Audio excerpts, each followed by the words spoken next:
Each year, Microsoft Research hosts hundreds of influential speakers from around the world, including leading scientists, renowned experts in technology, book authors, and leading academics, and makes videos of these lectures freely available.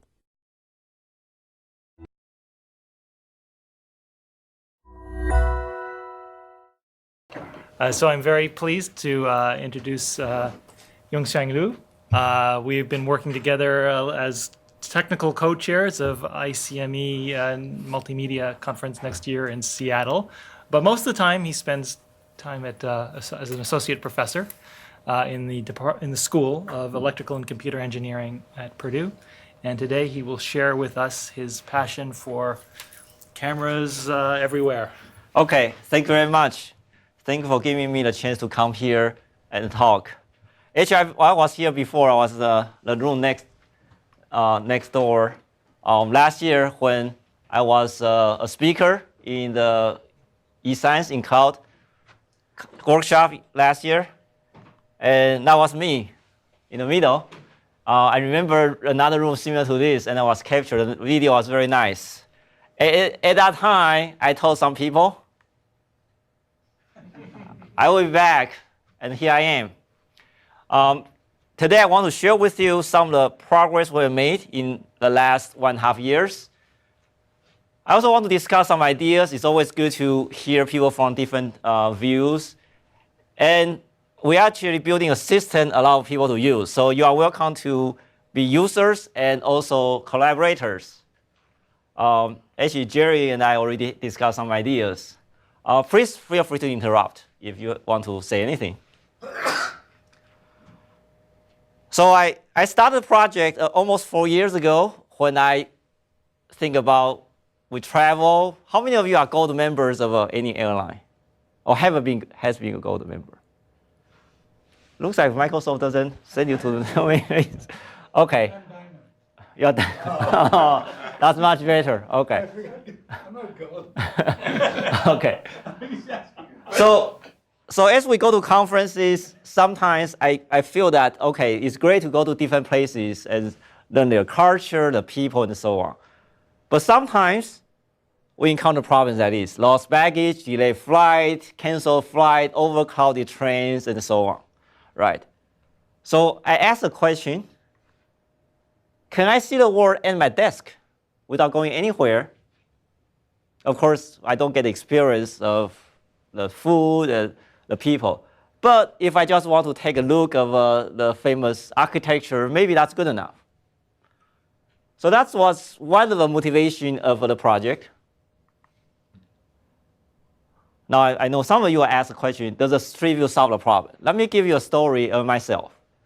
I took sabbatical in Singapore, and then after that, I went to Singapore again twice for a conference. And as some of you may have been to Singapore, know Singapore is a very expensive place. And you can easily spend a few $100s for a decent hotel. So I was looking for a hotel, and I find a hotel that looks reasonably nice. It's a 4-star hotel, and that's a street view. So I thought, what a good deal. So I booked that hotel. But when I arrived, the taxi driver couldn't even find the hotel because the road was closed for MRT construction. If you come from the United States to Singapore, you know you always land between 11:50 p.m. to 1 a.m., right? Because of the time difference. So it was very late, and I find hard to find a hotel. Finally, we found it, and the next day, I tried to catch a little bit sleep. The construction started at 7 a.m. So I was thinking, okay, that doesn't seem a very good decision, right? I look at the previous example, and I made a decision based on this information. But the reality is the information was obsolete. So this is a picture I took just a few days ago. You probably recognize this intersection, right? It should be just outside here. And it actually tells you it was captured more than a year ago. This is another example. It's outside my office at Purdue University. This is a Northwestern University. I mean Northwestern Avenue. And there is a building there for 3 years. The construction started 2013. The building has been running. It tells us that the image was captured 6 years ago. So the problem here is absolute data may make us make wrong decisions. So suppose I tell my friend, I said, okay, so if you see the parking garage and then my building is next to a parking garage, then my friend will say, well, I look at the street view, the garage doesn't exist. I mean, the building doesn't exist. I see the garage, but building doesn't exist because it's obsolete data.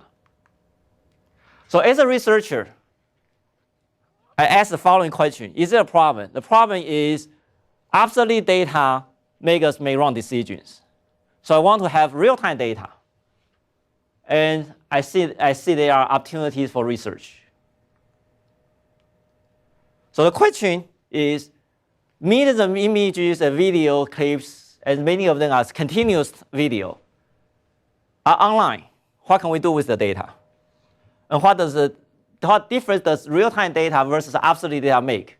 I already gave you a few examples of absolute data that can cause problems. Yes, please. To that point, how often are the street view images updated, if at all? So the question is, how often is the stream data updated? Depends on sources. Some places, such as California, the highway data is streaming video. I didn't calculate the frame rate, but it's many frames per second. I will show you a few examples of the data in New York City. That's about 1 frame per second. And for Colorado, I'm talking about traffic camera right now. For Colorado, it's about once every 2 minutes. So it varies. No, but the street view thing that you... Street view? Yeah. Okay. So you're talking about street view. Sorry, I misunderstood the question. Actually, different companies have different update rates. Some company, this is from Google. They actually have a map showing you how old the data is. West Lafayette is not a very big city, so I guess it's updated very rarely. Actually, this was updated at least once because when I started the project, the data was even before 2009. But then, for some reason, they updated 2009. Some bigger cities are updated more often, but I don't have a very precise definition how often they update. Does that answer your question? Yeah. Okay. So so we started the idea of using network camera. The idea is the following. There are many network cameras. A study by a company called market.com. They estimated about 20 million network camera installed per year at about 20% rate increase each year. This network camera can stream data 24 hours. And we handle, in my project, we deal with only public data, meaning there's no password for obviously legal reasons. We don't want to deal with anything about private data. And this may reveal a lot of information about the world. You can also think about mobile data such as from phone or dash cam, and if they are connected to a network, we can also call them as network camera. Today, you can buy a dash camera with Wi-Fi capability for about $200. Now, let me show you a few examples of what network camera can show you. Yes? Analyze in real time. Who's doing the analysis? And what sort of analysis? Our group is doing analysis, but we also make our system available to other people to do analysis. So what kind of analysis? For example, you can count people, you can count cars, you can detect things. So when you say you, it means the customer of your infrastructure. Our system, yes. So they have to write their own code or something to do these things? Yes, we give you some samples, and then you will modify the sample programs to do what you want to do. Let me show you a few examples of some of the network data.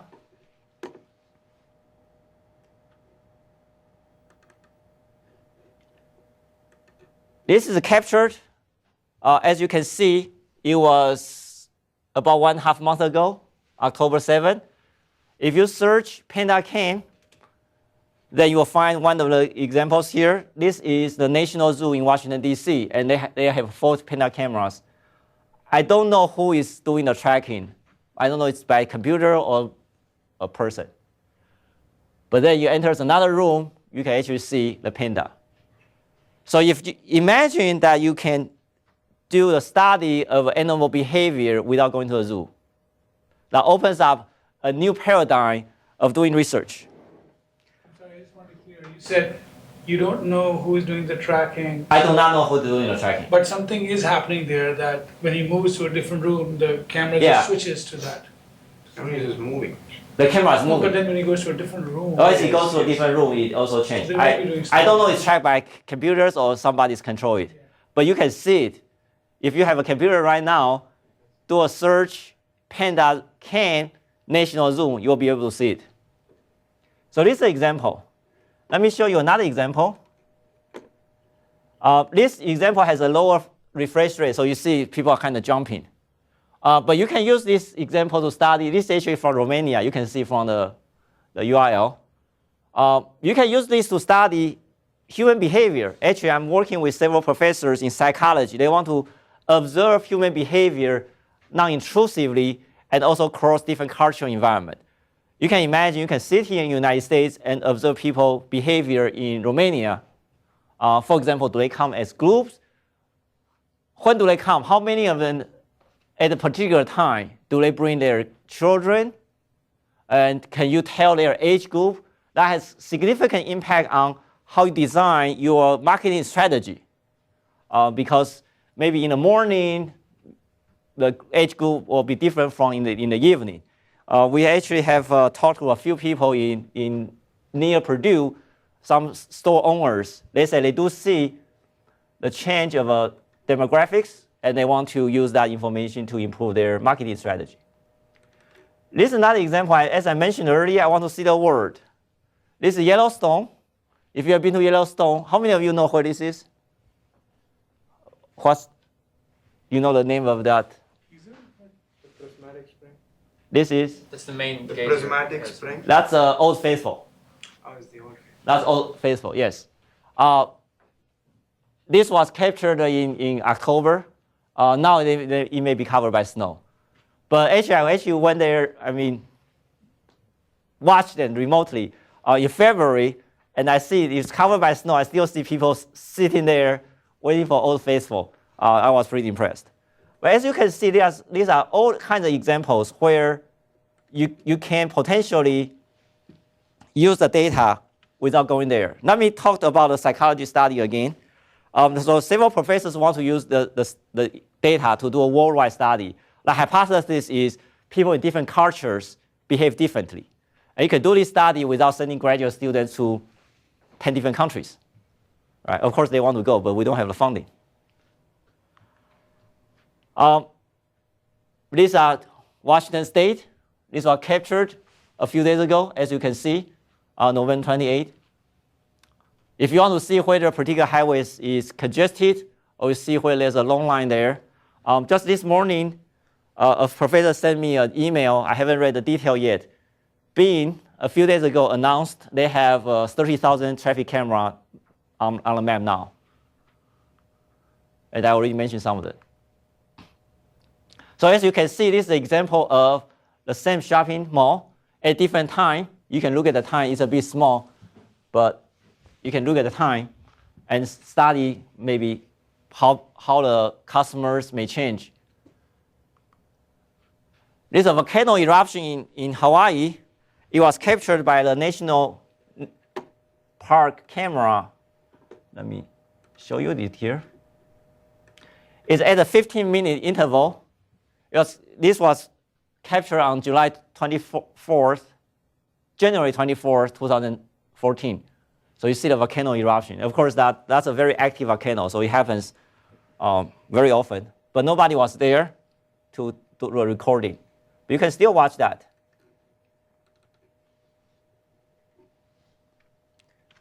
So I think I gave you enough examples about those events. And also, last year we did a study. This used the camera in New York City. The left side of the figure shows the parade route. It's a Thanksgiving parade. And right side shows the location of the traffic camera. And we captured the parade on that day by selecting specific cameras. I would claim, using network camera, first you can see the parade without going there. Second, it's even better than you go there. Because first, if you've been to any parade like this, either you need to go very early, or the only thing you see is somebody's head if that person is taller. And even if you are tall enough and you stand there, you can only see one place, right? You cannot physically be in multiple places at the same time. But here we have 4 different angles of seeing a parade. There are actually quite a few cameras along a route, so you can see them. I hope that gave you enough ideas about the possibility of using network cameras to do all kinds of things. This is air quality in Washington, D.C. I was in ACM Multimedia in Australia a few weeks ago, and I noticed their taxis also have camera on the side. I'm not sure what's the purpose, but I noticed that. And this is another study by a research fellow in Australia National University. They have a camera looking at the forest, see how the trees change, and it's using solar power. And he's happy to share the data. So now you can imagine you can do a study of a forest without going to Australia. I'm going to skip that. We are not the first project doing this. Actually, some people in St. Louis have been doing this for quite a few years, but there are quite a few differences. First, they give you data. Second, the data is very low frame rate. Over almost 10 years since 2006 to now, they get 800 million images. And in a few slides, I will tell you, we can get 800 million images in a day because of frame rate. So that's what they can give you. So now let me introduce the project we are working on. It's called CAM2, Continuous Analysis Many Cameras. Yes? So just the examples that you gave, how did you get the list of the cameras that are publicly available? We search online. Okay. So the question is, how do we find the camera? We do a web search. We went through that several different types of strategies. The first, our project started by scanning the IP address at Purdue network with the permission of Purdue's network security. They say, okay, we know how to do it, go ahead and do it. So we find like a few dozen cameras that way. How do we find? Basically, different brands of camera have a specific signature. So we send a query. If the camera responds in particular format, we send out the camera. So we started by doing that. Then we also scan a few universities' IP address. We find a few hundred cameras that way. One university complained. They noticed that we are scanning their IP address. But that was too slow and basically too slow because the chance of success is very low. Then we started working on traffic cameras. Why do we use traffic cameras? Because you go to a state, you figure out how the data format, you get a few hundred or a few thousand at once. So that's another strategy. Then the third strategy is we actually have an agreement with a few companies. They have their data online, and then we get a permission to get data. So what fraction of these are sort of 30 frames per second camera versus, once? Okay, so the question is, what's the ratio of a high frame rate versus low frame rate? We actually don't have a precise number. I would say maybe 5 to 10% give us 30 frames per second. And I will show you in a later slide. That depends on where you are talking about. If you have a camera in United States, you try to get data from using a machine in the United States, you may get 30 frames per second. If you have a camera, exactly the same camera in Europe, you try to get the data in US, use a machine in US, you don't get 30 frames per second. I will show that in a few slides later. Does that answer your question? Yeah. Okay. So majority of cameras we have are updated once every several seconds to once every several minutes. And we don't have control over that. So this is our project. You are welcome to register as a user. When I received a grant from National Science Foundation in July, the program manager really pushed me hard. I won't give you a number, but he gave me a number, how many users we want to target before the grant ends. So I hope everybody signs up so we can get that number up. Okay, so go to our website and sign up as a user. Our system is not an archive of data. In fact, we don't retrieve data regularly. We retrieve data only when you ask us to retrieve data. Our system is a computing platform for doing image analysis in a large scale. When I say large, I show you an example here. We used 17 Amazon instances. We also use Microsoft Azure, but in this particular case, we use Amazon. Over 24 hours, we grab one image every 5 seconds from 16,000 cameras worldwide, and we get about 7 terabytes of data. We are working on getting 1 billion images over 24 hours. We encounter some limitation about our program because we need to spend more than 1 zone in Amazon. But we think we'll get there very soon. We are able to grab 200 million images and do some relatively simple analysis. We call background subtraction.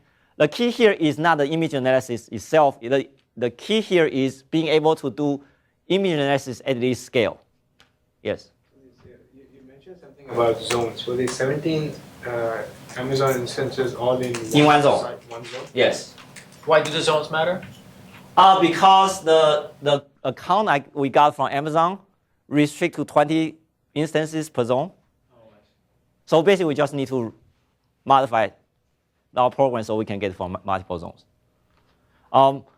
We got a research account from Amazon. We also got a research account from Azure. Some of the data later you see will come from Azure.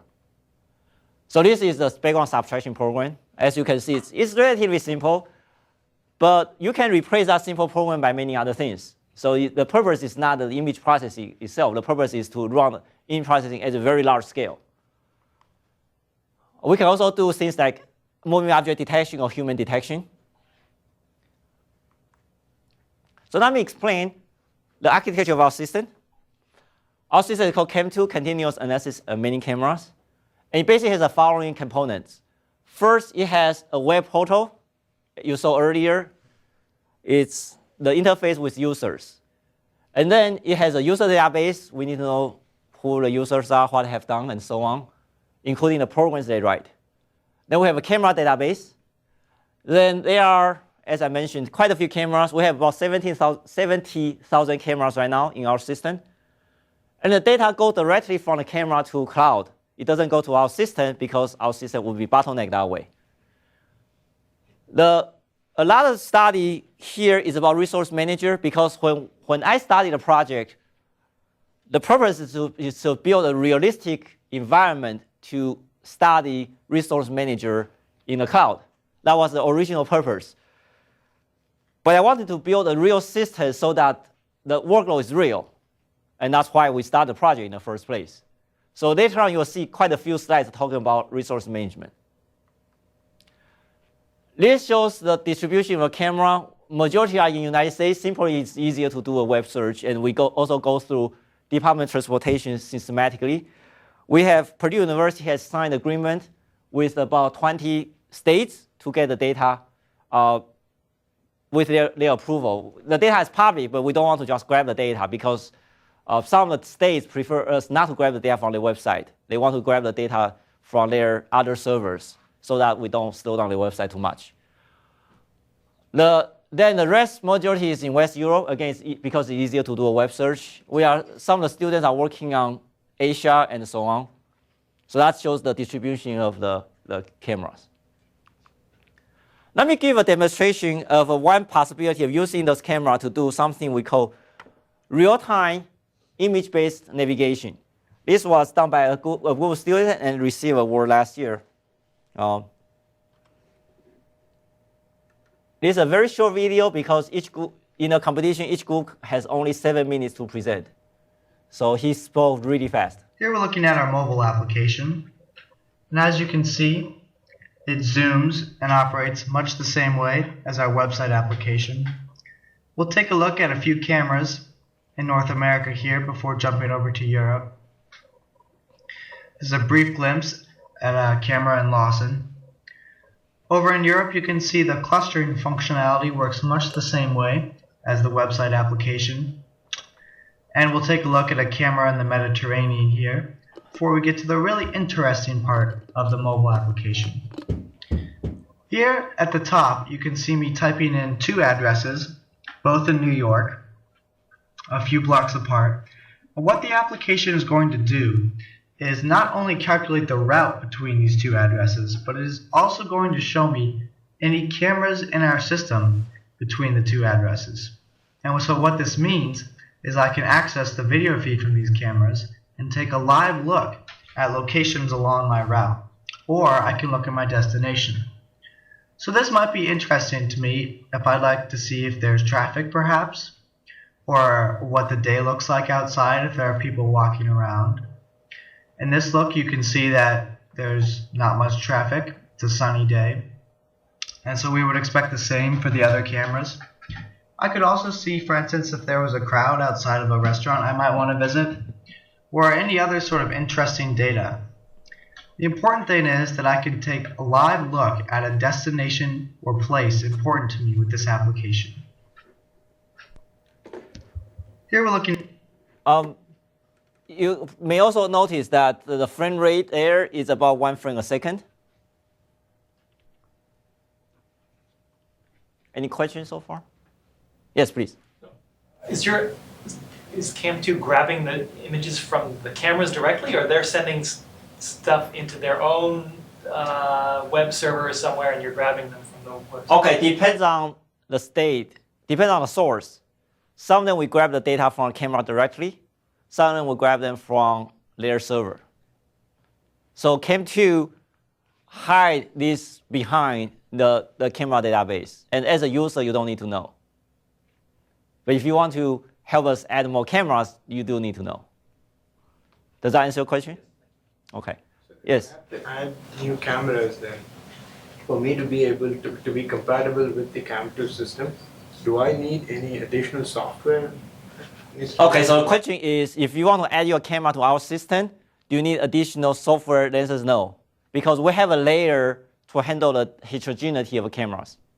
If your camera is, unless your camera is something very strange, and I don't expect that, our system already handles many different kinds of cameras. Some have high frame rate, some have low frame rate, some different brands have require slightly different ways to grab data. For example, some different brands, for example, Access. When you grab data, your query has a special, it's a brand specific path, and we encode that. Does that answer your question? So if you are to, unless you have a brand new camera, we don't know, if it's a commodity camera, we can handle it.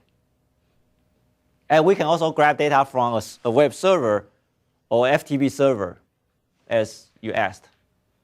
For example, Texas told us not to grab from their web server. They want us to grab from an FTP server because I guess their FTP server has more bandwidth.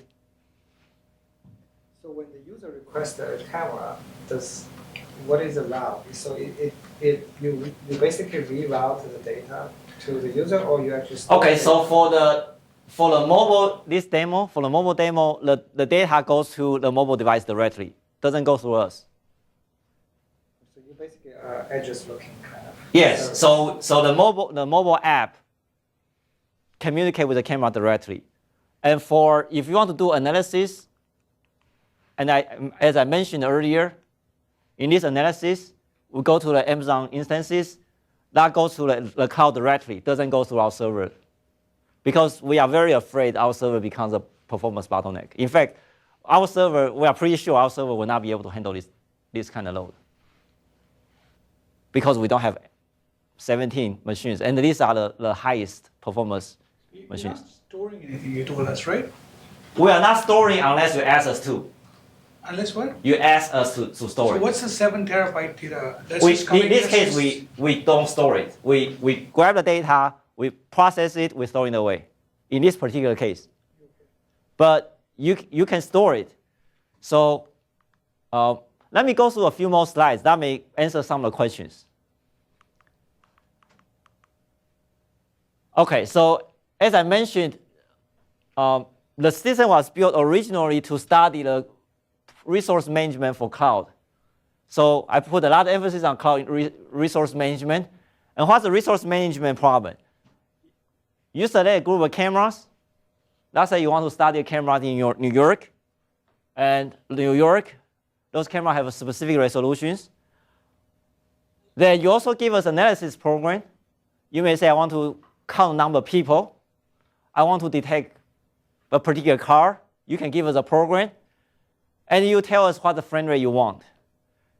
Some of the cameras have a very high frame rate. Some cameras have a low frame rate. Of course, for low frame rate, we cannot give you more than what the camera give us. But some cameras have very high frame rate. You can say, I don't want a high frame rate. Even though the camera can give me 30 frames per second, I only want 1 frame per minute. You can give that number. Then we need to determine the cloud instances. What types, how many cores, how much memory. Currently, we don't use any special hardware such as GPU, but we are working on that. Then where the cloud instance should be, and how many of them. These are the locations of Microsoft Azure locations, and they are not equal. They are not equal in many different ways. One of the reasons is the price. For Microsoft, actually, I updated it only yesterday. In United States, the lowest cost, this is the D14. It has 16 cores plus 112 gigabyte memory. Per hour, you spend between $1.5 to $1.9. So difference is about 25%. For Amazon, the difference is much higher. For Amazon, the difference is up to almost 50%. So if you have a lot of data to analyze, that 50% make difference. So you may say, well, okay, it looks like it's cheaper to do data analysis in the United States. Should we move all the data to the United States? The answer is no. Because this I mentioned, why location matters depends on your desired frame rate. If your round trip time between a camera and the cloud instances are long, then your frame rate will drop. In this case, we use motion JPEG. This is measured, and we are we really appreciate that Microsoft actually gave us this data was measured using Azure. What we do is we select Google cameras, know their location. We launch the instances in different parts of the world. We measure the round trip time, and then we measure the frame rate we can achieve. Then this figure also shows two types of data. The more dots with the kind of yellow fill is measured.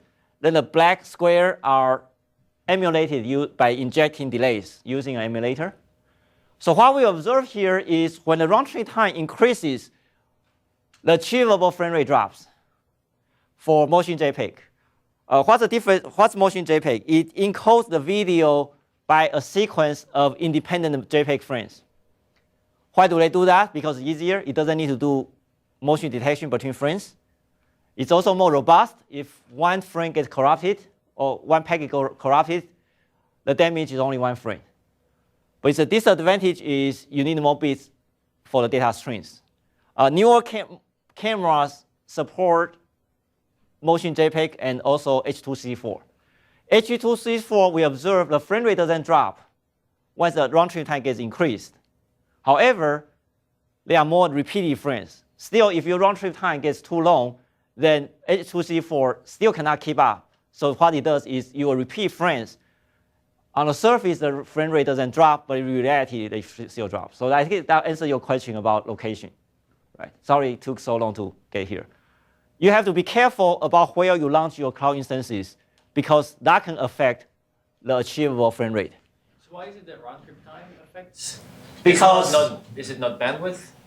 Because motion JPEG is TCP based. Once you have round trip time long enough, your TCP outstanding window will it's waiting for the acknowledgement. H.264 that shouldn't matter. H.264, but we still see that. We actually haven't done enough studies to see why. But it doesn't wait for.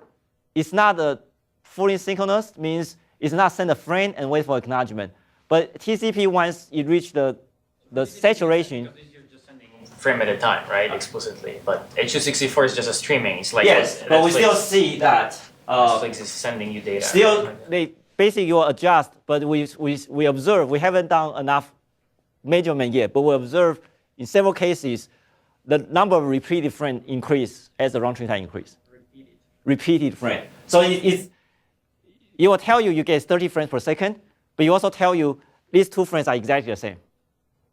So you actually still see the jitter of a motion. But do you lose frames or do you just see duplicates? Okay, the question is, do we see loose frames or duplicates? I think we see duplicates. We don't know the frames are lost because we are only on the receiving end. We have no control of the cameras.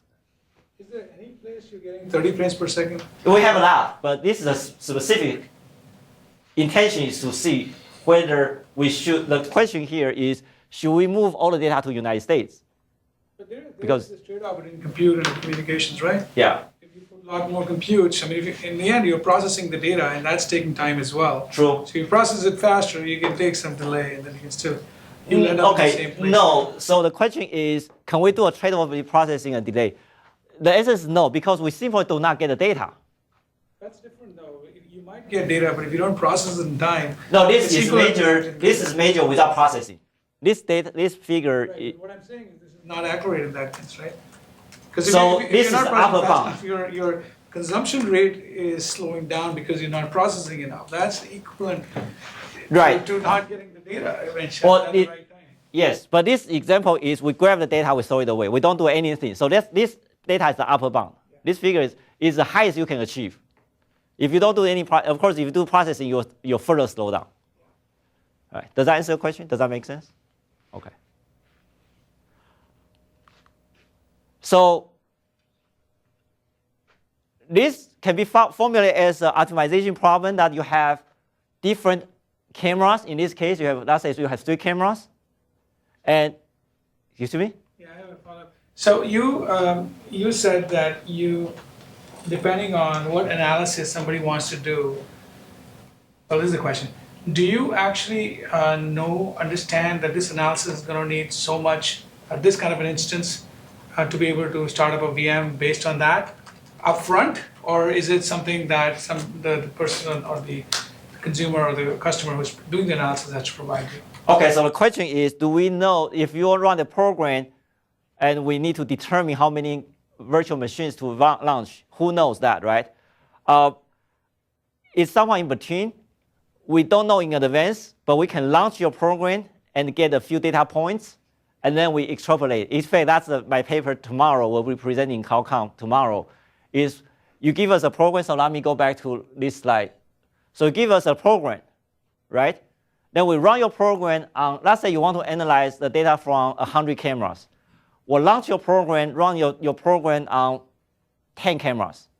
We'll see whether we can meet the frame rate you want. If we can meet the frame rate you want, and then we measure the utilization. Let's say utilization is 80%. Then we'll say, looks like one cloud instance is good enough for 10 streams. We'll launch 10 instances. Does that make sense? Then then of course that measurement can change because your program behavior may change, the content may change. Then we'll observe and adapt. So maybe later on we find you need 12, then we'll launch more and redistribute the streams. And sometime later, maybe you need only 8, we'll consolidate. That's exactly my speech for tomorrow in Vancouver. Okay, I'm going to skip this slide. Then what's the frame rate you need? Depends on the study you want to do. If you want to study motion, you probably need high frame rate. If you want to study like the weather, you probably don't need a very high frame rate. So let me walk you through a few slides of the screenshot of our system to give you an idea how our system can be useful. This is an example of Los Angeles because a few years ago I gave a speech in UCLA, so I took Los Angeles as an example. As I said, we don't continuously save the data. We grab the data when you ask us to grab the data. So you can go to our system after you log in. You can go to our system. Let's say you select by locations. You go to Los Angeles, and then you select some cameras. As you can see, there are several hundred cameras here. After you select some cameras, you can also select camera by recent snapshot. We grab the one frame from each camera every 24 hours. We just have a program that will rotate randomly through a camera, and it takes about 20. We make our system very slow. We don't want to jam the network. So we grab approximately 1 frame. Actually, I believe it's 1 week, not 1 day. So we grab 1 frame per camera every so many minutes. You can also select by snapshot. And then you can specify, you can see here how many cameras you have selected, how long you want to run your program. You may want to run your program for only a few seconds, or maybe a few hours, or a few days, or maybe even longer. You can say what's the interval between frames. If you are a user, we currently allow you to get 1 frame per second. That's the highest frame rate you can get. But if you are working with us, you can have a backdoor, you can get higher frame rate. Why do we do once per second? Because we haven't figured out what's the right answer. We simply set that limit. You can also specify how many frames you want to keep. Suppose you are doing some kind of motion detection. You may want to say, let's say, well, I want 10 frames.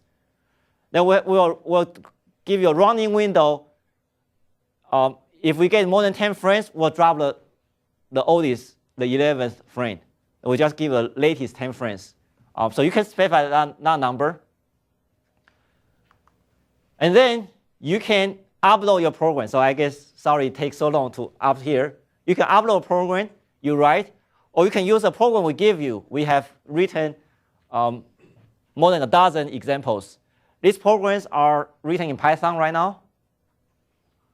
We are planning to extend to other languages, but we have not. We need more students, as always. But you can use our existing program to as samples and modify them. Basically, if you imagine your program will most likely be something like a loop. You grab 1 frame, do some analysis, and grab another frame, do another analysis. The only thing you need to change is to change that while loop or for loop into our event-driven function.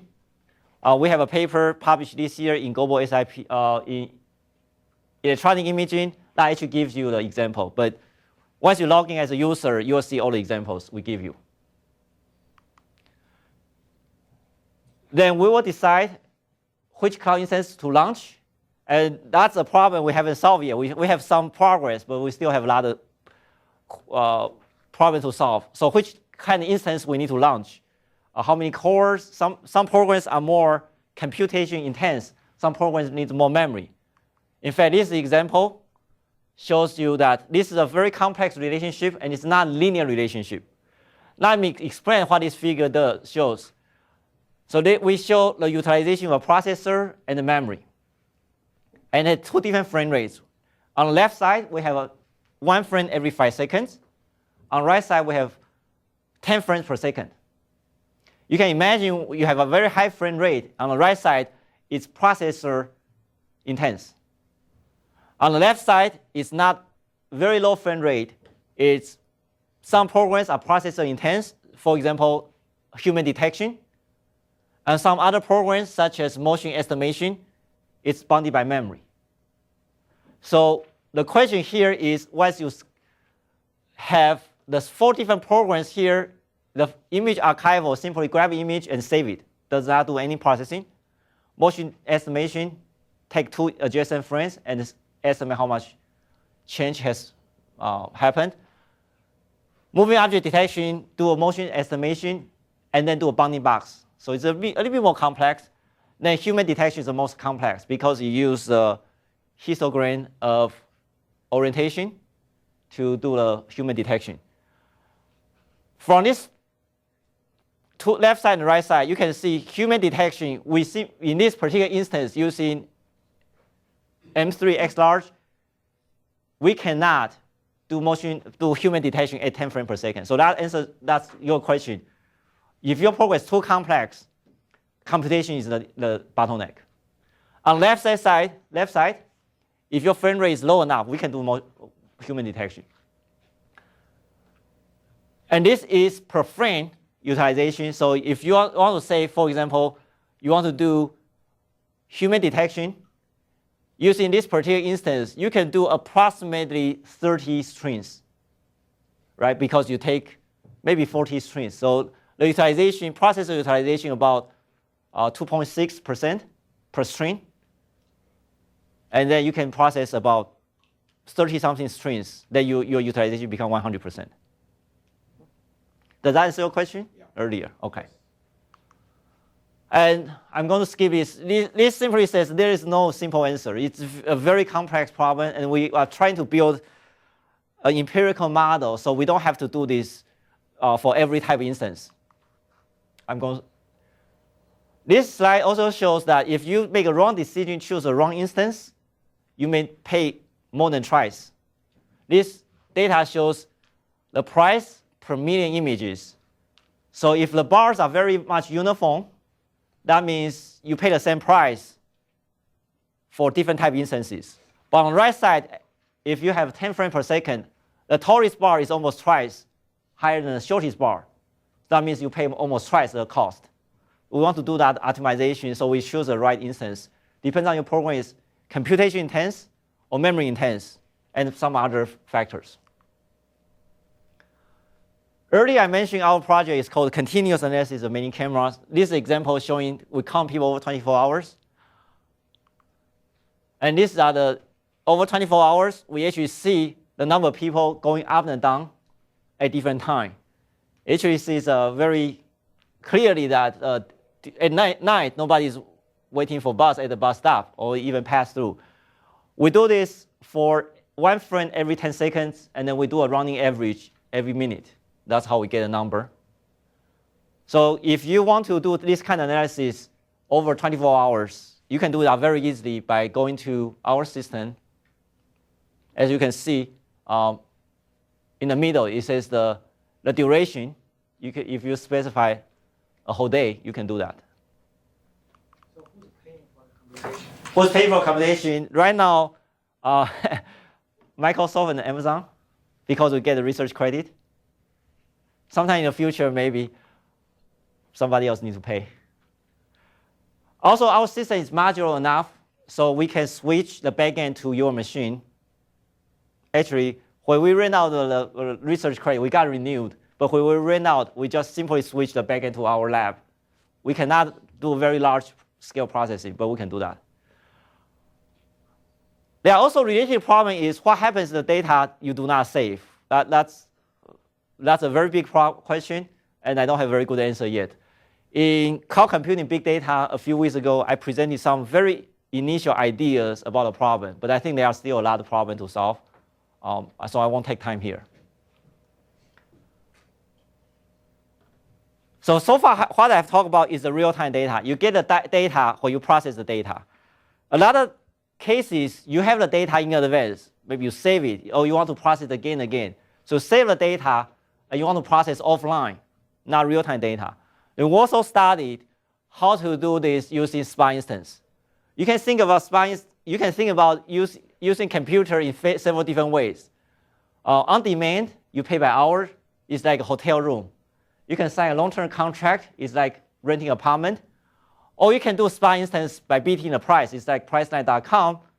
You give a price, you may get a hotel room, you may not. However, the SPA instance is different from Priceline because after you check into the hotel room, they may still kick you out if the market price goes above your bidding price. And when that happens, whatever you do is lost. Your intermediate result is lost. So what we do is we create checkpoint. We create periodic checkpoint so that when we get kicked out from the SPA instance, we can resume. Later on, we can resume from the checkpoints. And we find you can vary your bidding strategies. If your bidding price is about half of the on-demand price, meaning that if the hotel room, use an analogy, if the hotel room costs $200, your bidding price is $100, you have a very good chance to get it. We find we have about only 5% performance degradation, means we don't get it or we get kicked out. But that delay is about 5% only. But we can save 85% of cost. The reason is the bidding price is the highest price you are willing to pay. What cloud may charge you is no more than your bidding price. So you may say, I bid $100, but you may get it at 70. That's the reason you can save up to 85% of the cost, but you have only 5% performance degradation. So that can save a lot, particularly if you have a huge amount of data. That saving is significant. I think I've told you quite a few interesting problems. I would say what we have done is only a very small portion of what can be done. I call it the tip of the iceberg. The more study we have done, the more papers we write, the more problems we discover, and the more people we talk to, and the more people we want to talk to. Now I have talked to people doing, as I mentioned earlier, doing psychology, doing forest research, doing transportation research. But there are still many, many problems. One problem is the metadata. Currently, there is no easy way to get metadata. We don't know where the cameras are. We don't know their frame rate. There's no easy way to get. We don't know what's looking at. Is it indoor or outdoor? Can you see people? Still, there are a lot of things we need to work on. We are working on some automatic method to generate metadata. Another problem is there's simply no standard of getting data. Different brands of cameras have different methods. And different states have their different way of giving you the data. It all shows up on website for humans to see, but it's not designed for machines to grab the data. But I've already mentioned camera. At the end, what we want to do is to use the system to understand the world. So obviously, there are a lot of opportunity for vision research. One colleague was doing the machine learning, so he asked me to give him some data as his sample, asking how much do you want. He said, how much can you give me? So I gave him 100,000 images from New York City at 1 frame per second from 12 traffic camera over 4 hours. So he said, well, that's good enough for a while. He was trying to see how he can detect the same car from moving across several different intersections. I have talked about resource allocation. That's, as I mentioned, that's the original purpose of building a system. And privacy always comes up. When I was in Australia, I find this very nice location. So I took a picture of it. It tells you you are being recorded. Our project uses only publicly available data, and we are cleared by Purdue legal department that we don't have any privacy concern. But privacy is always a question. I have done some studies about the legal status about cameras. My understanding is there still need to be worked out.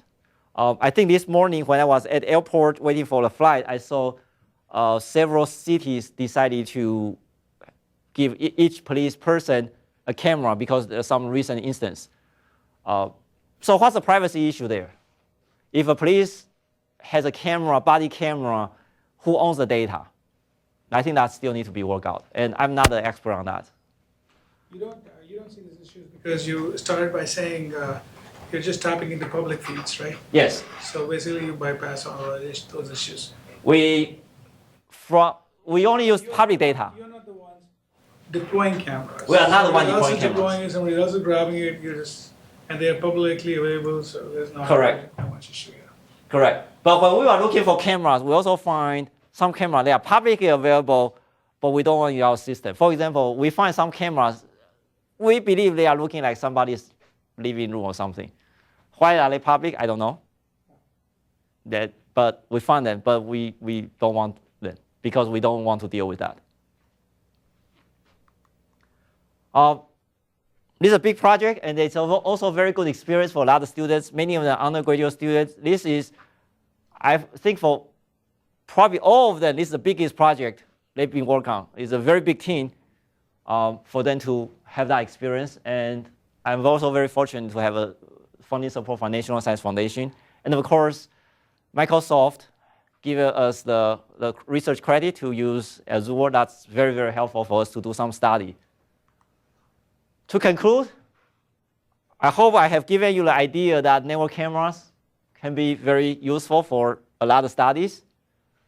On Wednesday in CloudCon in Vancouver, there will be a panel discussion about network cameras and cloud computing. I'm one of the panelists.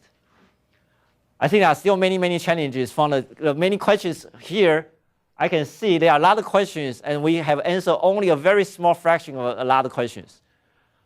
But I hope I have given you the idea that we are building something useful. It's an open system for people to use. You can register as a user. And if you want to get the source code, we can also work out some agreement. We have already signed agreement with a few universities about sharing the source code. Our legal department will be able to work out these details. As I mentioned, our system is not an archival data. It's a computing platform for you to run programs, and we do everything for you, including, in particular, allocating cloud resources. With this, I want to thank you for your attention.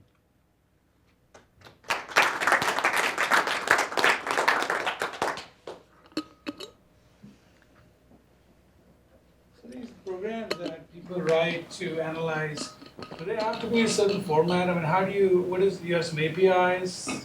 We have an API. Basically, your program need to include a few a few modules, and you have to create a derived class of a specific class we create, and then it's an object, so we handle majority of work in the base class. But you have to override a few methods for your purpose. But the quantum is just one frame, like currently we do one frame.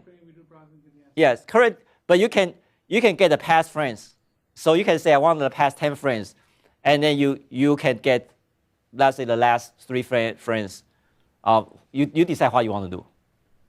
And we run the running windows. Let's say you want to keep 10 frames, we just keep the 10 latest frame, and the old one get dropped out. But you can specify the number 10 or 12 or whatever. So where do you see all this evolving besides making it all robust and all? So what is the next big things that you are? What do we want to do with this? First, we want to use this system to do some studies, interesting studies. I mentioned psychology, civil infrastructure, transportation, and forest, and so on. And use this system for people to do machine learning, because we have huge amount of data for them to use. Let me talk about machine learning a bit more, because it seems to be a hot topic these days. For example, we know the precise location of some cameras. For example, New York City, they each give us the coordinates at each intersection. And we can map that into, for example, a bus route. So you know a bus will come from one particular intersection to another particular intersection. And then you can use that meta information to train your bus detection program. And remember this, bus may not be in the same lane, and even in the same lane, the camera angle may be different. So it becomes a very rich resource of doing all kinds of studies. So we want to provide that infrastructure. And I mentioned the psychology study. We want to use this data for people to do observation, non-intrusive observation of people worldwide. Does that answer your question? I'm also the organizer of a low-power image recognition competition. So this can also be used as the source of data. I have not combined these 2 projects yet. So far, the 2 projects are still separate. But this can be a source of data to use. As many of you may know, good data is often the foundation of many interesting research, and we are building a system to provide good data. Does that make sense? Sure. Okay. Sure makes sense. Okay. Other questions? Other questions?